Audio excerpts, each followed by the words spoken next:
খুব কমের ভাগ মানুষই আছে যে বিরিয়ানি পছন্দ করে না, আর আমি তো প্রচণ্ড ভালোবাসি বিরিয়ানি।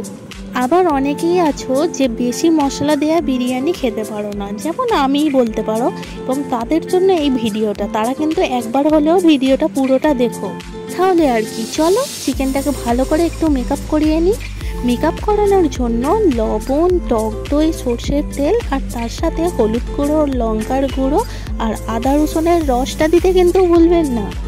এই ভিডিওটা 14ই এপ্রিল মানে আমার বার্থডের দিন আমার এক কাকু রান্না করেছিল। আমি তো এতটাও রান্নায় পটু নই যে একেবারে ক্রিস্পি চিকেন থেকে বিরিয়ানি বানিয়ে ফেলবো, তবে একদিন বিরিয়ানি বানানোর রিস্কটা তোমাদের জন্য নেব। এই যা, গল্প করতে করতে তো বলতে ভুলেই গেছি যে এখানে আলুটাকে সিদ্ধ করার জন্য একটু লবণ আর একটু কালার দিয়ে দিয়েছে, আর কালারটাকে কি বলে আমি ঠিক জানি না।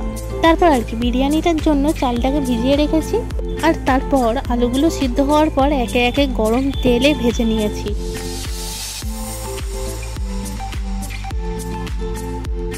আলুগুলো ভাজা হয়ে গেলে তারপর মেকআপ করা চিকেনগুলোকে এক এক করে ভেজে নিয়েছি।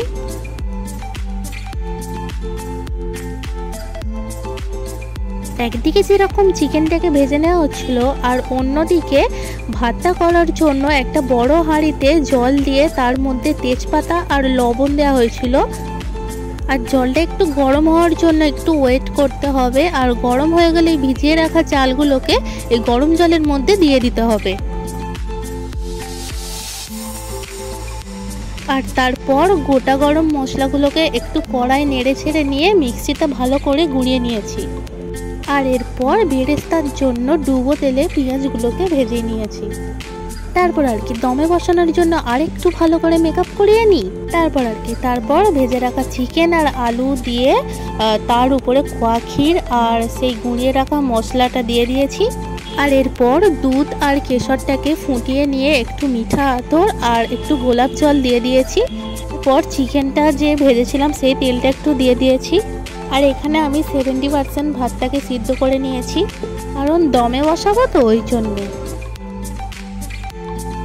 এরপর আবার ওই ভেজে রাখা মশলাটা দিয়ে দেবো। এবার তার উপরে ওই যে কেশর দিয়ে দুধ দিয়ে ফুটিয়েছিলাম সেটা দিয়ে দিয়েছি। আর এরপর ঘি আর বেরেস্তাটা দিয়ে 20 মিনিটের জন্য দমে বসিয়ে দেবো। তারপর আমাদের কম মশলায় বানানো বিরিয়ানি রেডি। হ্যাঁ, যারা কম মশলায় বিরিয়ানি খেতে পছন্দ করো তাদের তো ভালো লাগবেই, আর যারা বেশি মশলা দিয়ে বিরিয়ানি খেতে পছন্দ করো তারাও কিন্তু একবার বাড়িতে বানিয়ে দেখতেই পারো, খেতে কিন্তু খুব খারাপ হয়নি। আর আমি তো বেশি মশলা দেওয়া বিরিয়ানির থেকে আমি একটু হালকা টাইপ বিরিয়ানি, কম মশলা দেওয়া বিরিয়ানি একটু পছন্দ করি বেশি। আর আমার তো দারুণ লেগেছে বিরিয়ানিটা। আর ভিডিওটা কেমন লাগলো অবশ্যই কিন্তু জানাতে ভুলবেন না।